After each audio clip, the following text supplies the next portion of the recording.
नमस्कार दोस्तों, मैं रोहित तिवारी आप सभी का आपके अपने YouTube channel knowledge academy by Rohit sir में स्वागत करता हूं। उम्मीद करता हूं आप सभी स्वस्थ होंगे, अच्छे होंगे और आपकी पढ़ाई लगातार अच्छी चल रही होगी। आप लोग देख रहे होंगे पीछे आरआरबी ग्रुप डी एग्जाम कब हुआ था? 7/12/2018 शिफ्ट सेकेंड में जितने मैथ के प्रश्न पूछे गए थे, 100 प्रश्न थे, उनमें से मैथ कितनी पूछी गई थी? लगभग 13 से 14 प्रश्न पूछे गए थे।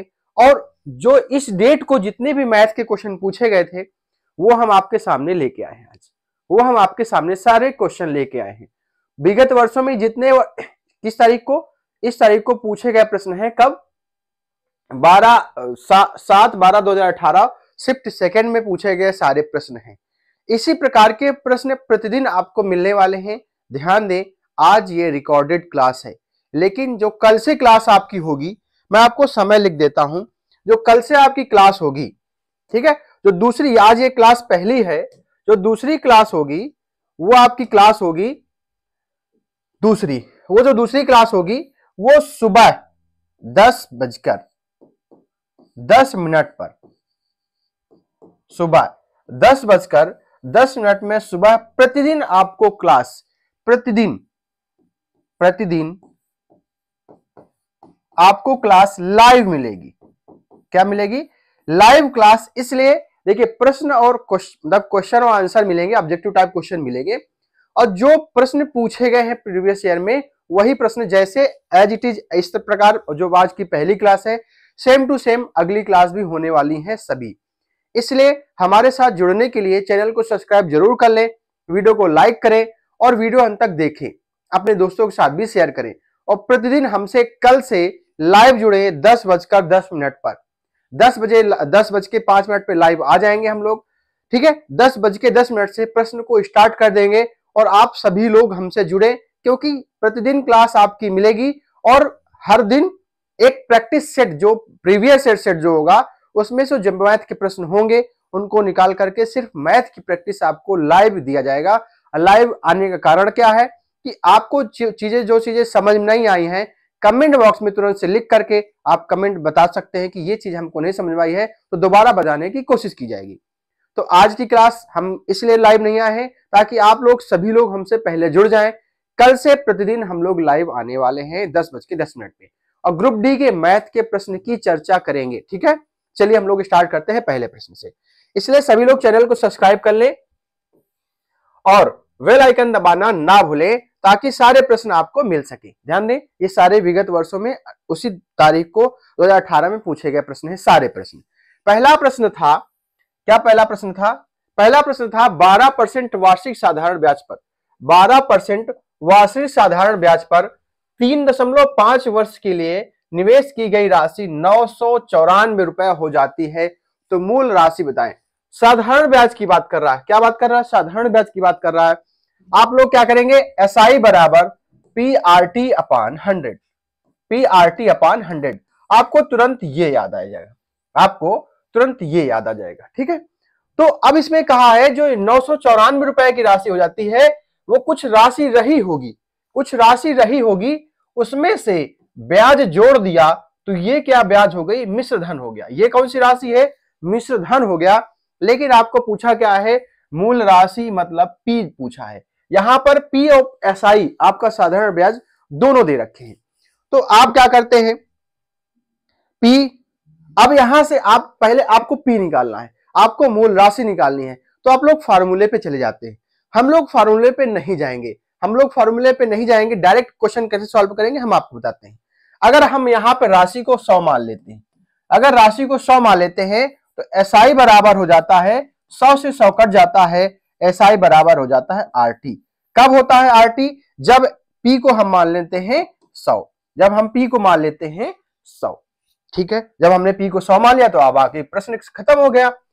मान लीजिए राशि हमारी रही होगी 100 रुपया। क्या राशि रही होगी? 100 रुपया। तो ब्याज कितना मिला हमें? SI बराबर कितना मिला? 12 R into T, R into T, 12 पंचे 60, 6 12 3 36 और 6 42, कितना हो जाएगा? हमें ब्याज कितना मिला? 42। अब हमारे पास राशि जो मिश्रधन आ गया, मिश्रधन मेरे हिसाब से कितना है? राशि प्लस ब्याज 142। क्वेश्चन में कितना है 994। एक बराबर कट जाएगा, ये कितने बार जाएगा 7 के। एक बराबर जब 7 के आ गया तो राशि क्या पूछी है 100 गुणे 100, 7 बराबर 700 आपका आंसर हो गया। 700 आपका आंसर हो गया और टिक करके निकल जाएंगे। अब वहां पे क्या करेंगे P प्लस SI बराबर ऐसा PRT अपॉन 100 ये सब करेंगे तो थोड़ा सा प्रश्न कठिन हो जाएगा। तो हमें P को 100 मान लेना। जैसे हम P को 100 मानेंगे, जब हमने P को 100 माना तो SI बराबर RT हो गया। SI बराबर RT, इसका मतलब R इंटू T। ब्याज जो हमारा मिल गया 42 रुपया मिल गया। 100 रुपया राशि थी तो टोटल मिश्रधन कितना हो गया 142 हो गया। क्वेश्चन में कितना मिश्रधन था 994 था। एक बराबर 7 के तो 100 बराबर 700 के और आपका ये आंसर हो गया। आगे बढ़ जाएंगे अगला क्वेश्चन देखिए। इसमें ध्यान देने वाली बात है, आप लोग क्या करते हैं, देखिए मैं छोटी छोटी चीजों को भी आपको बताऊंगा। देखिए आप लोग क्या करते हैं, आपने A/B दे रखा है, मान लीजिए 2/3 दे रखा है। अभी हम प्रश्न की बात नहीं कर रहे, अभी हम एक एग्जांपल दे रहे हैं। फिर दे रखा है B/C बराबर 1/2। ठीक है, अब आप क्या निकालते हैं A/B/C, आपको ये निकालना है। ठीक है, तो आप क्या करते हैं, पहले 2/3 रखते हैं, फिर B/1/2 रखते हैं। ये क्यों रखा, इस प्रकार से क्यों रखा है, क्योंकि A/B मतलब A का मान अगर 2 है तो B का मान 3 है। तो देखिए A के नीचे 2 रख दिया, B के नीचे 3 रख दिया। अब दोबारा से B/C, B का मान 1 है, C का मान 2 है अनुपात में। तो देखिए B के नीचे ही हम 1 को रखा है, C के नीचे 2 के रखे हैं। ये बताइए हम यहां रख के 2 को यहां क्यों नहीं रख सकते थे, 2 को यहां क्यों नहीं रख सकते थे, वहां इसलिए नहीं रख सकते थे क्योंकि वहां पर जो ये वाली लाइन थी हमारी A/B की थी, जो B/C होगी उसके नीचे रखेंगे।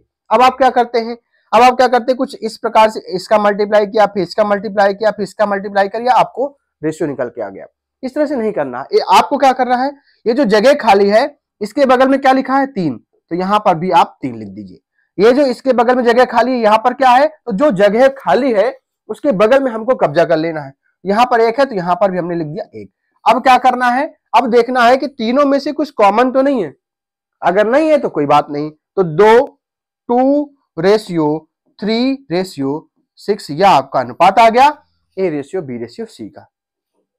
अब इस प्रश्न की चर्चा करेंगे। देखिए इसको अभी लिखा रहने देंगे, इसको हम रफ नहीं करेंगे। यहां पे क्या करा है A/B 4:5।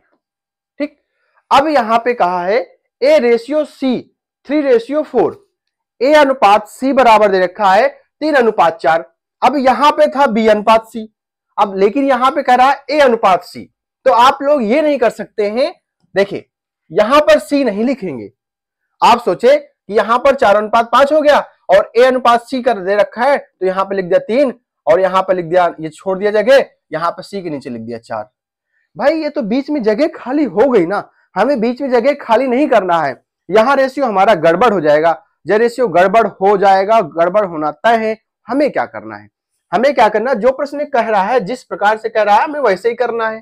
कैसे करना है, अब यहाँ पे A/C है तो यहाँ पे A/C बनाएंगे ना, क्या दिक्कत है, उसके बगल में कर देंगे। तो A का मान है 3, यहाँ पे जगह खाली नहीं है तो यहाँ पर 3 अनुपात, इसी के सीध में यहाँ पे C का मान 4 है तो यहाँ पर C का मान 4 रख देंगे, कोई दिक्कत। ये जगह खाली थी तो यह जगह हमने कब्जा कर लिया, ये जगह खाली थी तो हमने ये जगह कब्जा कर लिया, खत्म। 4 चौको कुछ कॉमन है, नहीं है। 4 चौको 16 अनुपात 4 तियां 12 अनुपात 5 तियां 15। अब ये अनुपात निकल के आ गया। अब आपको ध्यान देने वाली बात क्या है, देखिए इतना समय लगेगा नहीं, लेकिन समझाने के लिए थोड़ा समय लेंगे हम। B अनुपात C पूछा है तो तुरंत ही आप क्या करेंगे, आपके दिमाग में क्या चलता है, A अनुपात B अनुपात C चलता है कि नहीं चलता है। तो आपको ऑप्शन में मिलेगा 12:15 मतलब 4:5, जैसे 12:15 तो ये क्या हो जाएगा 4:5, तो 4:5 ऑप्शन में नहीं है, कोई बात नहीं। अगर यहां पे होता तो A/B/C आपके दिमाग में चल रहा है और B और C का रेशियो आपके निकाल के यहां पे टिक कर देते, आपका आंसर आपको लगता कि सही है, अगर ऑप्शन में होता तो। ठीक है, लेकिन ये गलत हो जाता। क्यों? क्योंकि उन्होंने पूछा है बी और सी का। बी कितना है 15, सी कितना है 16, ये वाला अनुपात पूछा है। तो 15:16 ध्यान देने की बात है, 16:15 भी ऑप्शन में है। तो बस यही छोटी छोटी गलतियां होती हैं जो आप सही तो करके आते हैं लेकिन वहां पर जो गलत निकल आता है। क्यों? क्योंकि 15:16 भी है, 16:15 भी है। तो आपने 15:16 देखा तो पहला नहीं देख करके दूसरा लगा के चले आए, या आपके दिमाग में ए अनुपात बी अनुपात सी है तो आप कुछ इस प्रकार से रेशियो में लगा करके चले आए। ये चीजों को ध्यान में देना है, पूरा प्रश्न जरूर पढ़ना है। अगला क्वेश्चन, समय ज्यादा है लेकिन देखिए 2 ही प्रश्न हो पाए। उसका कारण यही है कि हमको चीजों को समझ के चलना है। अब इस प्रश्न को हम तुरंत बता सकते हैं, इस प्रश्न को तुरंत ही बता के आगे बढ़ सकते हैं, लेकिन हमको समझाना हमारा दायित्व है। आपको अगर आप प्रश्न को क्लियर तरीके से मतलब अच्छे तरीके से समझ लेंगे तो ऐसे प्रश्न दोबारा आएंगे तो आपको पेन कॉपी की जरूरत नहीं पड़ेगी। अब यह प्रश्न कह रहा है कि अगर आप निम्नलिखित प्रश्न पर विचार करके निर्णय लें कि प्रश्न के उत्तर के लिए कौन सा कथन पर्याप्त है। मतलब जो प्रश्न है P square minus Q square है, P square minus Q square का मान ज्ञात करने के लिए क्या सिर्फ कथन 1 सही है, या कथन केवल 2 सही है, या दोनों पहला और दूसरा मिलाकर के इसका आंसर निकाल सकते हैं, या केवल 2 निकाल सकते हैं, या दोनों नहीं निकाल सकते हैं। यह प्रश्न थोड़ा सा कठिन हो जाते हैं। ठीक, चलिए आगे बढ़ते हैं। अब इस प्रश्न के लिए क्या करते हैं, हमें P प्लस क्यू दे रखा है, P और Q दे रखा है, P प्लस क्यू दे रखा है और P और Q दे रखा है। P स्क्वायर Q स्क्वायर का मान बताना है। तो हम ये देखते हैं कि P square minus Q square का मान निकालने के लिए हमको तो ये पता है कि एक इसका मान होता है P प्लस क्यू और एक होता है P माइनस क्यू। होता है कि नहीं होता है? इसका मान ये होता है। तो मेरे दिमाग में आया अगर हम पहले कथन को ले तो P प्लस क्यू का मान रख देंगे तो यहां से P माइनस क्यू, यहां से P माइनस क्यू अगर हमें दिया नहीं है, हमें यहां से दिया नहीं है तो हमारा प्रश्न इसमें सिर्फ 1 2 3 चीजें निकल के आ रही हैं, हमें सिर्फ एक चीज दे रखी है। इसका मतलब केवल इससे तो हम प्रश्न को सॉल्व नहीं कर पाएंगे। ठीक, अगर यहां से अभी सिर्फ समझ रहे हैं हम लोग, P माइनस क्यू का अगर होल स्क्वायर करें तो P square plus Q square minus sorry 2PQ, अगर इससे सॉल्व करें तो अगर अब यहां पे देखते हैं तो P माइनस क्यू का मान तो नहीं दे रखा है कहीं पे, P स्क्वायर क्यू स्क्वायर का मान भी नहीं दे रखा है यहां पे, लेकिन PQ का मान दे रखा है। इसका मतलब हम इस तरीके से भी प्रश्न को सॉल्व नहीं कर सकते। तो हम सॉल्व किस तरीके से कर सकते हैं आप ये बताइए। जो ये वाली वैल्यू लिखी है तो हम क्या इसको P माइनस क्यू का होल स्क्वायर बराबर P प्लस क्यू का होल स्क्वायर माइनस 4PQ लिख सकते हैं कि नहीं लिख सकते? क्यों लिख सकते हैं हम बताते हैं। क्यों? क्योंकि P प्लस क्यू का whole square P square plus Q square plus 2PQ, ठीक, माइनस 4PQ, तो यहां से निकल के आ जाएगा P square plus Q square minus 2PQ। क्यों? क्योंकि माइनस 4Q में से 2PQ घट जाएगा तो माइनस आ जाएगा 2PQ। तो देखिए ये चीजें वही लिख के आ रही है कि नहीं आ रही हैं? आ रही हैं। अब देखो थोड़ा सा प्रश्न हमारे लिए आसान हो गया, इसकी जरूरत नहीं है। ठीक है, मैंने सिर्फ आपको समझाने के लिए बताया। प्रश्न थोड़ा सा बड़ा हो रहा है लेकिन समझने की जरूरत है आपको। ये चीजें तोड़ना अगर आ गया तो आपको अलजेब्रा में थोड़ा सा आसानी होगी। अब देखिएगा P माइनस क्यू का मान अगर निकालना चाहें, क्यों? क्योंकि P प्लस क्यू दे रखा है, अगर यहां से P माइनस क्यू का मान निकाल लेंगे तो हमारा प्रश्न थोड़ा सा आसान हो जाएगा। देखिए P प्लस क्यू का मान दे रखा है 12, 12 का स्क्वायर 144 माइनस 4PQ, PQ 4 दे रखा है, 4 चौको 16 आ जाएगा। तो P माइनस क्यू का होल स्क्वायर बराबर आ जाएगा 128 हो जाएगा। तो P माइनस क्यू बराबर आ जाएगा 8√2 आ जाएगा। P माइनस क्यू बराबर 8√2। अब देखिए यहां से मान रख देंगे, अगर P square minus Q square बराबर P प्लस क्यू दे रखा है 12 गुणे 8√2, P माइनस क्यू निकाल लिया हमने, तो P square minus Q square बराबर आ जाएगा 96√2। इसका मतलब यहां से हमारा मान अगर निकल आया है, इसका मतलब क्या हो गया है कि दोनों कथन एक और कथन दोनों को मिला करके इस प्रश्न का आंसर निकाल सकते हैं। इसका मतलब हमारा ये सही है।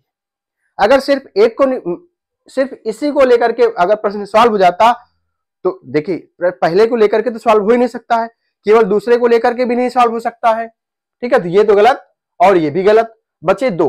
उनमें से अब यहाँ पे ये वाला ऑप्शन कह रहा है ना तो एक ना ही दो, ये तो गलत हो जा रहा है क्योंकि इसका आंसर तो हम निकाल सकते हैं।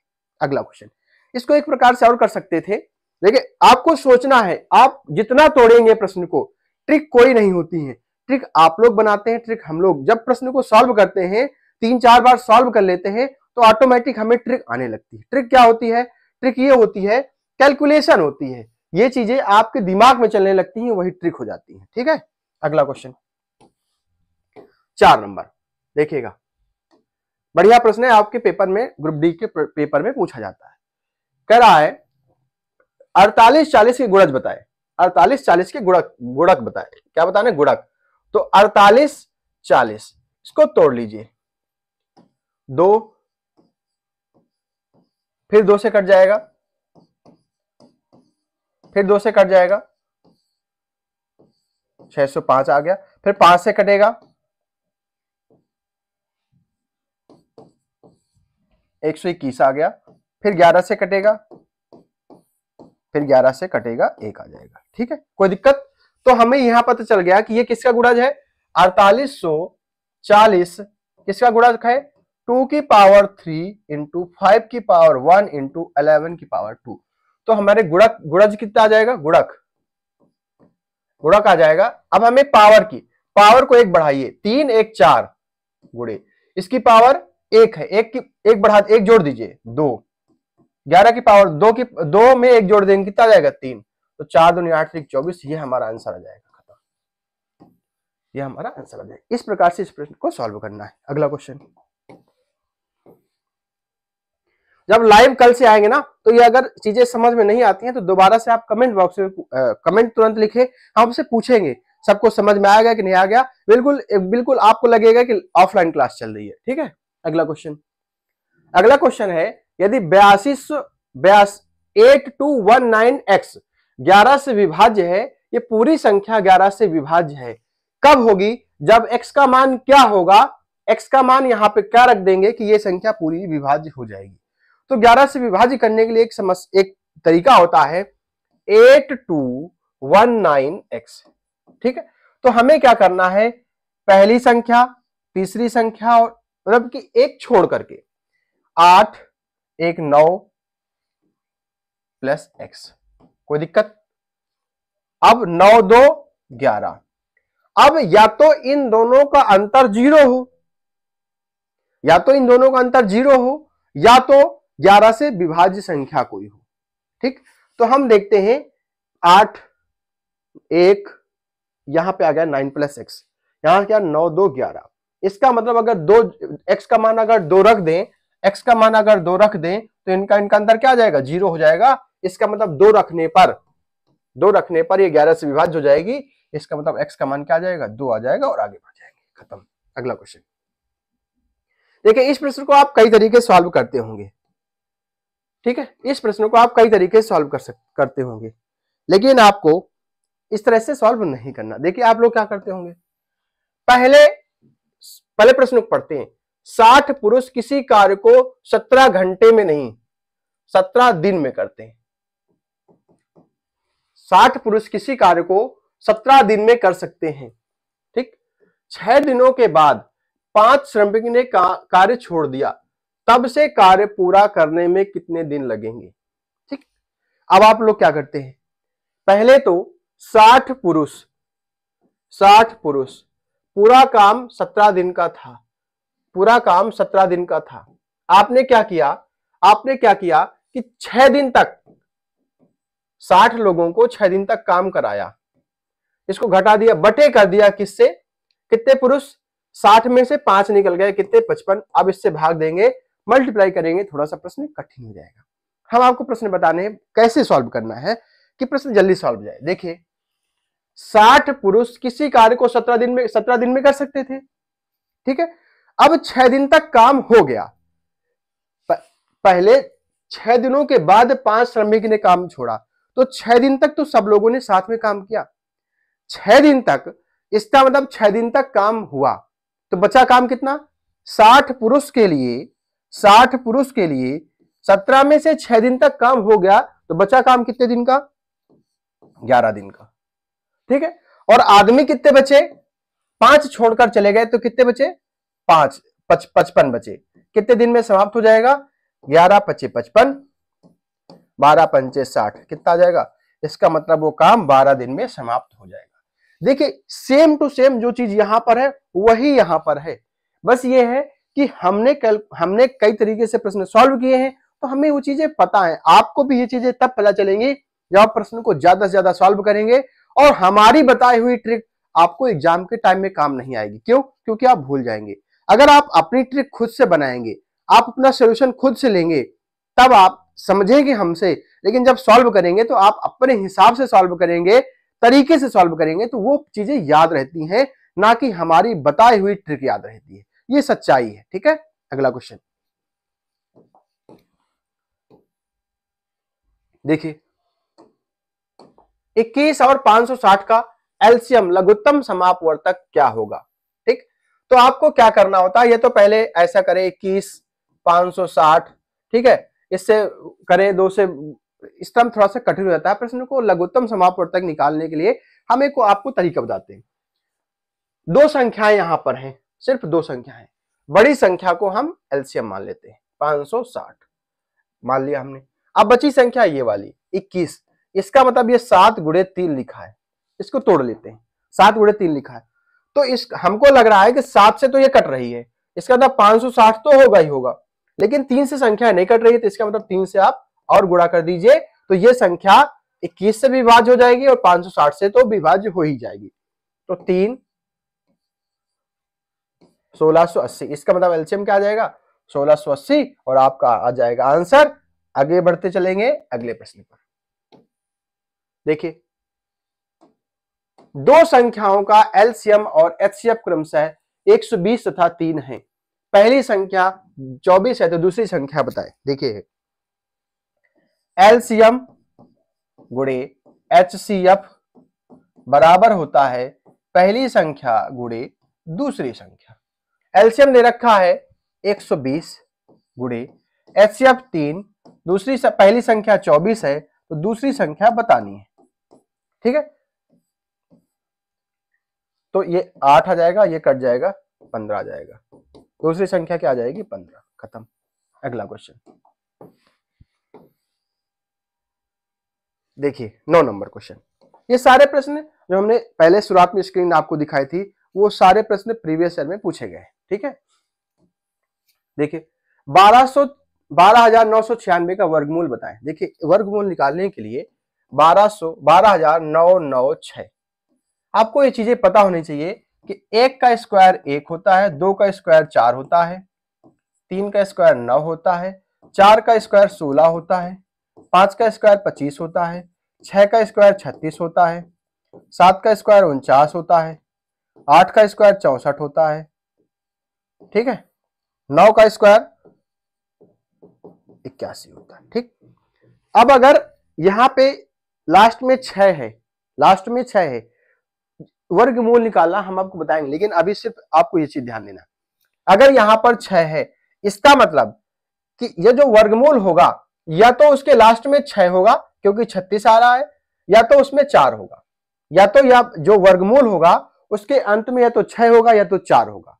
ठीक है, तो अब यहां ऑप्शन में देख लेते हैं, 6 भी है और 4 भी है, इसका मतलब हम ऑप्शन से नहीं कर सकते। अब क्या करना है, दो अंक हम हटा देते हैं, वर्गमूल में 2 अंक हटा देते हैं, घन क्यूब में 3 अंक हटा देते हैं। इसका मतलब उसके अंत में 6 आएगा या तो 4 आएगा, बचा क्या? 129 बचा। अब किसका स्क्वायर करें, किस संख्या का स्क्वायर करें कि 129 से ज्यादा ना जाए। देखिए, अगर 12 का स्क्वायर करते हैं तो 144 हो जाता है, इसका मतलब ये 12 तो नहीं होगा। 11 का स्क्वायर 121 होता है, इसका मतलब 11 तो होगा, 11 तो होगा। ठीक, अब 11 121, यहां से 121 और 12 का स्क्वायर 144, तो हम ये देखते हैं ये जो 129 है, छोटी वाली संख्या के पास में है कि बड़ी वाली संख्या के पास में है? ये 129 छोटी वाली संख्या के पास में है, इसका मतलब छोटी वाली संख्या हमारा इसका हो जाएगा 114 आंसर। खत्म। ये किसका वर्गमूल है? 114 का वर्गमूल है। अगला क्वेश्चन देखिए, 158.5 मीटर लंबी ट्रेन 46 सेकंड में एक 761.5 मीटर लंबे पुल को पार कर देती है। ट्रेन की गति बताएं। देखिए, जब कोई ट्रेन किसी पोल को पार करती है तो ट्रेन की लंबाई पोल की लंबाई से नहीं जुड़ती है। ठीक, जब किसी प्लेटफॉर्म को पार करती है, जो हमारी दूरी होती है वो ट्रेन की लंबाई प्लस प्लेटफॉर्म की लंबाई होती है। ठीक, तो ट्रेन की लंबाई प्लस प्लेटफॉर्म की लंबाई, देखिए आपको S बराबर D अपान टी, S बराबर D अपान टी ये दे रखा है। तो S चाल बराबर दूरी कितनी हो जाएगी? 158.5 प्लस 761.5 बटे समय कितना है? 46 सेकेंड। कोई दिक्कत? अब बराबर 550 ठीक है, 8 1 9 1 10 0 1 5 1 6 6 12 2 1 7 1 8 1 9, यह आ गया 46। कट जाएगा, एक बराबर आ जाएगा 20 की। जब एक बराबर 20 की, इसका मतलब चाल क्या आ जाएगी? चाल आ जाएगी S बराबर जाएगा 20 मीटर प्रति सेकेंड, 20 मीटर प्रति सेकेंड। लेकिन यहां पर किलोमीटर प्रति घंटे में पूछा गया है, तो किलोमीटर प्रति घंटे बनाने के लिए 20 गुणे 18 बटे 5 कर देंगे। 5 चौको 20, 18 चौको 72 किलोमीटर प्रति घंटा। यह आपका आंसर आ गया। खत्म। बताइए, यहां तक किसी को कोई समस्या?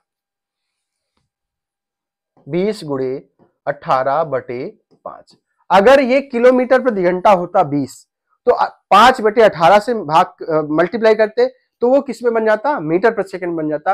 और मीटर प्रति सेकंड दे रखा है, किलोमीटर प्रति घंटे बनाना है तो 18 बटे 5 से मल्टीप्लाई कर देते हैं। अगला क्वेश्चन, बढ़िया प्रश्न है। देखिए, आपको बता दे कि यदि a माइनस 1 अपान a बराबर x दे रखा है, ठीक, या चलो ठीक है, तो a square plus 1 upon a square बराबर होता है x स्क्वायर प्लस 2। आप इसको नोट कर लें।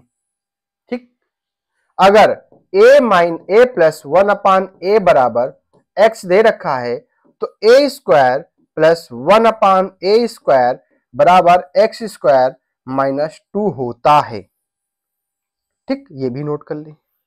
अगर आप चाहें तो कमेंट बॉक्स में बताएं कि ये हुआ कैसे, तो हम आपको बता देंगे नेक्स्ट वीडियो में कि ये हुआ कैसे। ठीक है, और जब कल लाइव आएंगे तो भी आप हमको याद दिला दीजिएगा, तो भी हम आपको बता देंगे। दूसरा, अगर यहां पर a माइनस 1 अपान a बराबर x दे रखा है, a cube minus 1 upon a cube बराबर हो जाएगा x क्यूब प्लस 3x। ठीक, अब यहां पर a प्लस 1 अपान a दे रखा है बराबर x, तो a cube plus 1 upon a cube बराबर हो जाएगा x क्यूब माइनस 3x। इसको भी आप नोट कर लें। ये सारी चीजें आई कैसे, हम आपको बताएंगे नेक्स्ट वीडियो में। अब यहां पे करा है a माइनस 1 अपान a बराबर 7, पेपर में पूछा गया प्रश्न है, हमने अपनी तरफ से नहीं लिखा। a cube minus 1 upon a cube का मान बताएं। तो a minus 1 upon a minus 1 upon a बराबर x, इसका मतलब अब हमें बताना क्या है? ये वाला मान बताना है। कौन सा मान? ये वाला मान बताना है। तो x cube plus 3x, x cube मतलब 7 का क्यूब 343 प्लस है ना 3 इंटू 7 मतलब 21, 3 1 4 ऑप्शन में एक ही में है, यही आपका आंसर हो जाएगा। जोड़ लेंगे 364 ही आएगा। ठीक, अगर आपको ये चीज पता है तो आप डायरेक्ट कर सकते हैं, नहीं पता है तो कोई बात नहीं, हम बताते हैं। नहीं पता है तो कोई बात नहीं, हम कह रहे हैं टाइम भले लगेगा लेकिन आपको आराम से पढ़ना है, ताकि जब ऐसे प्रश्न दोबारा मिले तो तब टाइम ना लगे। अगर इसका क्यूब कर दें, a माइनस 1 अपान a का whole cube is equal to 7 का होल क्यूब। कोई दिक्कत? अब आप ये बताइए इसका मान क्या हो जाएगा, a cube minus 1 upon a cube minus 3a into 1 upon a minus 1 upon a बराबर 343। कोई दिक्कत? क्यों? देखिए हम बताते हैं। a cube a minus b का होल क्यूब क्या होता है, a cube minus b cube minus 3abc a minus b, यही तो होता है। वही चीज तो लिखी है हमने यहाँ पे।